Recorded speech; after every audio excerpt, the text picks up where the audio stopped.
Hello students, today we are going to read chapter number 8, that is a poem Where the Mind is Without Fear, written by famous Indian writer Rabindranath Tagore. So the poem was originally written in Bengali language, but later on in 1911 Tagore himself composed the poem in English. So the poem was published in his famous book Gitanjali, and in this poem the poet is explaining what type of India he imagined after the independence. Means इस poem में वो उस India को explain कर रहा है जो वो सोचता है कि इंडिया इंडिपेंडेंस के बाद बनेगा. So let's come to the poem. Where the mind is without fear and the head is held high, where knowledge is free, where the world has not been broken up into fragments by narrow domestic walls. So, in these lines, the poet starts to imagine what he would like his country to be like. Means वो ये imagine करना start करता है कि वो अपनी India को, अपनी कंट्री को कैसे बना हुआ देखना चाहता है. वो ये चाहता है कि किसी भी माइंड में, कि उसके कंट्री में किसी भी पीपल के माइंड में कोई भी फियर ना हो. मीन्स कोई भी किसी के दिल में, कोई दिमाग में कोई डर ना हो. And the head he is held high, और हर सिटीज़न उसके कंट्री का अपने सिर उठाकर जिए. मीन्स विदाउट एनी फियर और कॉन्फिडेंस से जिए. Where knowledge is free.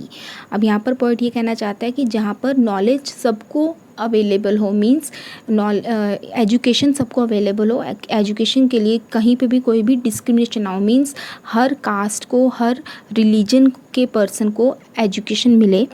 Where the world has not been broken up into fragments by narrow domestic walls. और वो क्या इमेजिन कर रहा है कि जहाँ पर वो ऐसे कंट्री को इमेजिन कर रहा है जहाँ पर कोई भी सिस्टम ना हो, कोई भी जो उसका कंट्री है वो डिवाइडेड ना हो. किस बेस पे? Narrow domestic walls.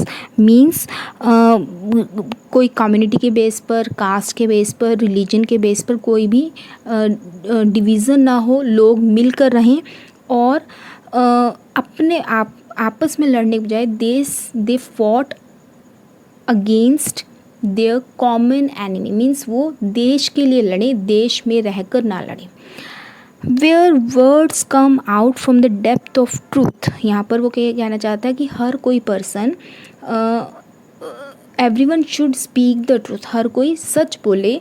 No person should lie for his own advantage. कोई भी अपने बेनिफिट के लिए, अपने सेल्फिशनेस के लिए कोई भी झूठ ना बोले. Where tireless striving stretches its arms towards perfection. Tireless striving means continuous efforts, means वो continue effort करें. Stretches its arms means approaches. अब वो यहाँ ये कहना चाहते हैं कि every man should make an effort to improve himself. means her person अपने आप को improve करने के लिए continue effort करता रहे.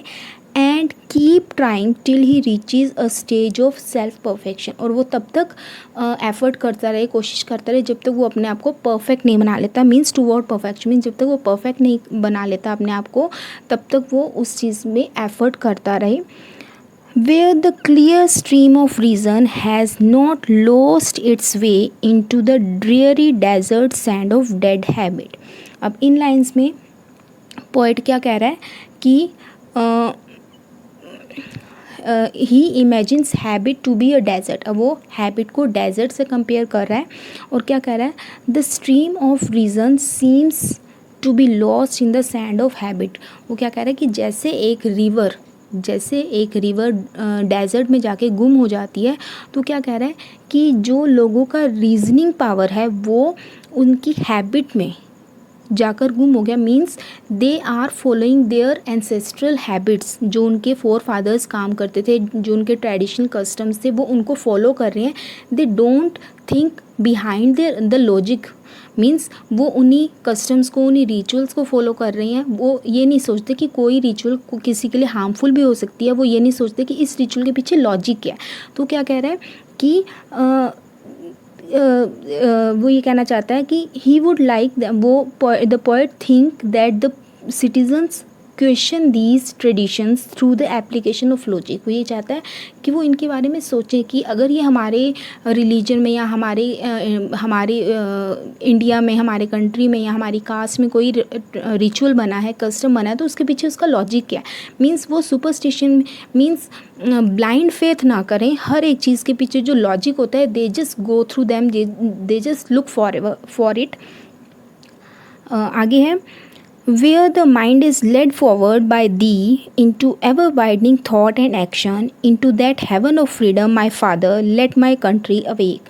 अब यहाँ पर my father थर्ड लाइन में आया है, he is referring to God। यहाँ पर वो गॉड को कह रहा है और वो गॉड को ही एड्रेस कर रहा है। वो क्या कह रहा है, he wants, वो ये चाहता है कि गॉड खुद अब जो उसके कंट्री मैन हैं उनको गाइड करें, उनको लीड करें कि उनके लिए क्या अच्छा है, और इस तरह लीड करें कि where the mind is led forward by thee, कि उनके माइंड में भगवान जो है अपने आइडियाज़ थ्रो करे, अपने आइडियाज़ पुट करे, जिससे जो उनके अंदर नैरो माइंडेडनेस है, जो विदाउट लॉजिकल की बातें हैं, व्यूज़ हैं, वो सारे ख़त्म हो जाएं।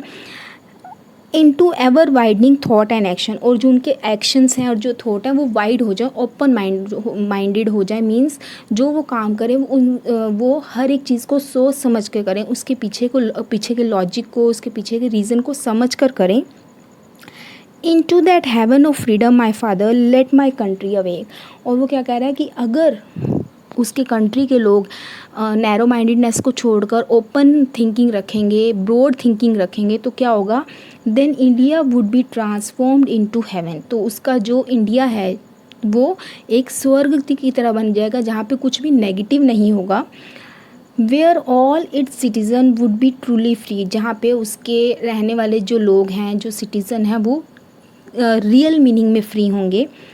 और वो कहना चाहता है लेट माई कंट्री अवेक। और वो क्या कहना चाहता है पोएट कि भगवान जो है, गॉड जो है, वो उसके कंट्री के सिटीज़न को अवेक करे, so that they can fight against the they can struggle against the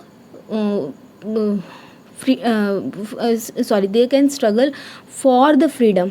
means ये पोएम जो है वो पोइट ने तब लिखी है when the India was under britisher rule. तो वो यहाँ पर ये कहना चाहता है कि जो लोग स्लेवरी के अंडर हैं उन्हें उनके माइंड में अवेक करें, वो उन्हें इस बात के लिए जगाएं, they just come out of the sleep of slavery and struggle for the freedom. Means वो जो स्लेवरी की लाइफ जी रहे हैं उससे बाहर आकर अपनी फ्रीडम के लिए स्ट्रगल करें।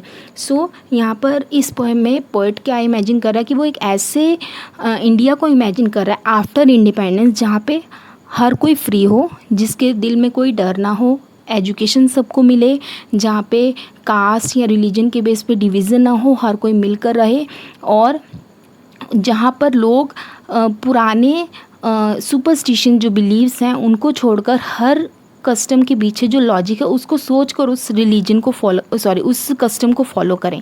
So this is the poem where the mind is without fear.